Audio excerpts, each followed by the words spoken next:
Greetings. Welcome to the Jump Off. This is your host, Doug the Organic One, coming at you for another great episode. Today, we're going to talk about elevating, improving your life, whatever you want to call it. And to be honest, it's relatively simple to change your life.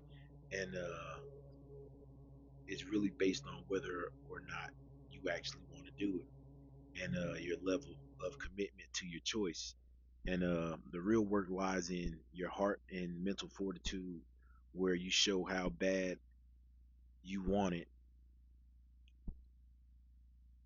And a lot of us are scared to admit lack or a flaw.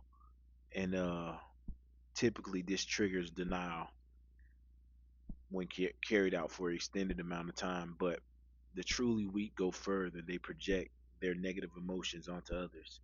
And that's the equivalent of finding out that your house is on fire. And instead of facing the fire, getting a bucket or your fire extinguisher, you go and find you go and run and find some gasoline to trail through the neighborhood, so everyone else's house is burned as well.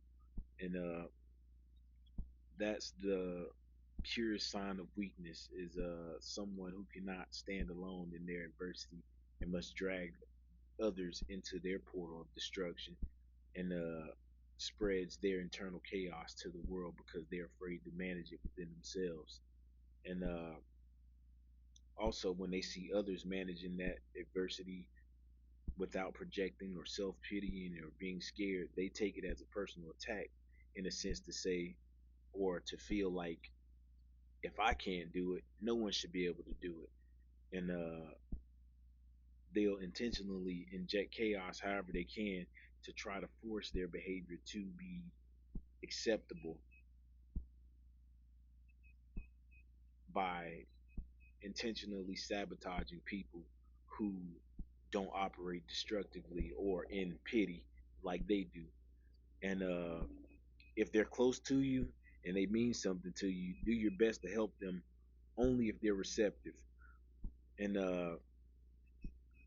because it's very easy for them to pull you down in the adverse of you pulling them up. And so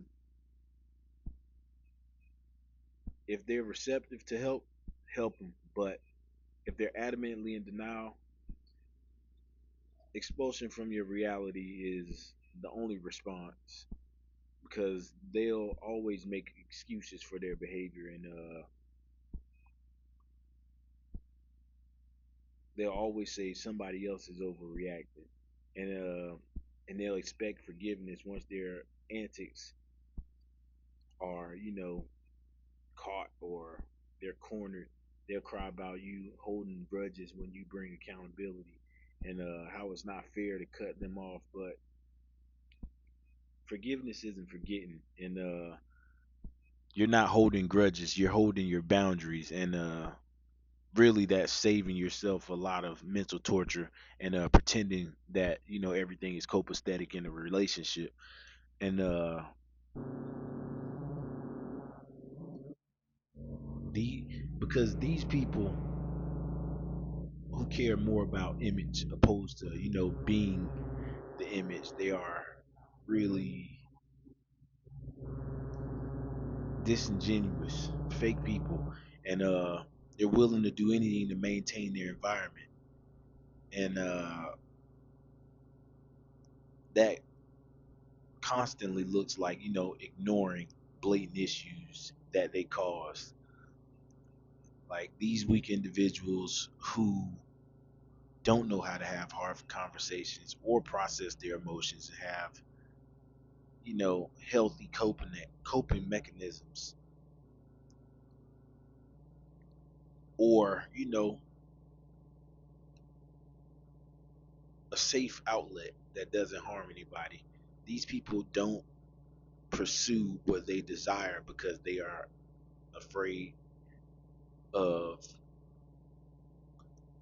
the elephant in the room or the big thing that needs to be addressed. They're scared of that. So they'll run from it every time. And instead of becoming or facing the big problem, they'll stand next to the result of facing that problem. They'll stand next to the resolution, and which ultimately boils down to a lack of self-respect and self-love. And when they do get this proximity, they'll hate it because again, it's something that they can't do, and this is gonna leak their cowardice and true insecurities and show like how limitless they can be to prove again that if they can't do it, no one else can do it. So in an attempt to hide their reflection from the world and themselves, they'll become desperate to prove this point.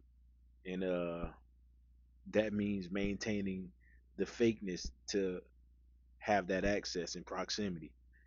And being fake is like it's just it's not smart. I'm not gonna say it's stupid. It's just not smart.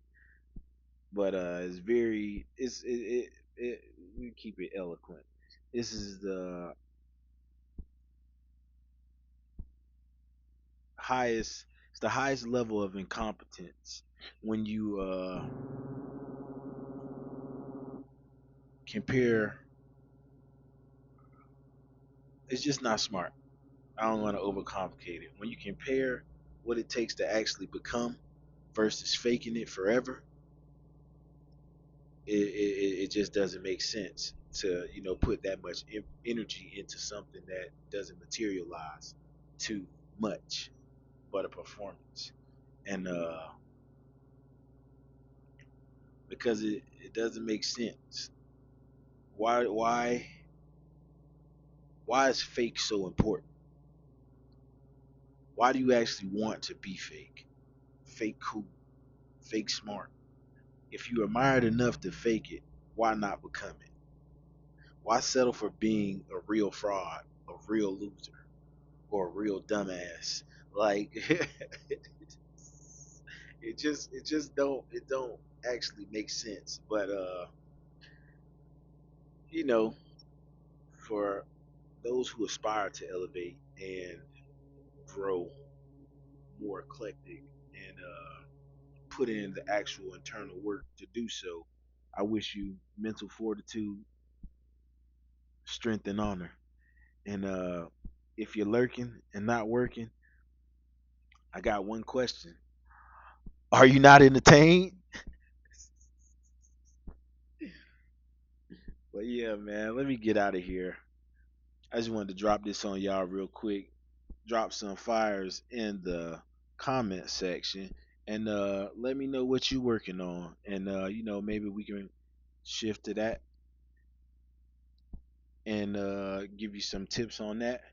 And yeah, share to somebody who is operating this way, or to somebody who needs to hear this message. So again, yeah, boy, the one and only, the organic one signing off.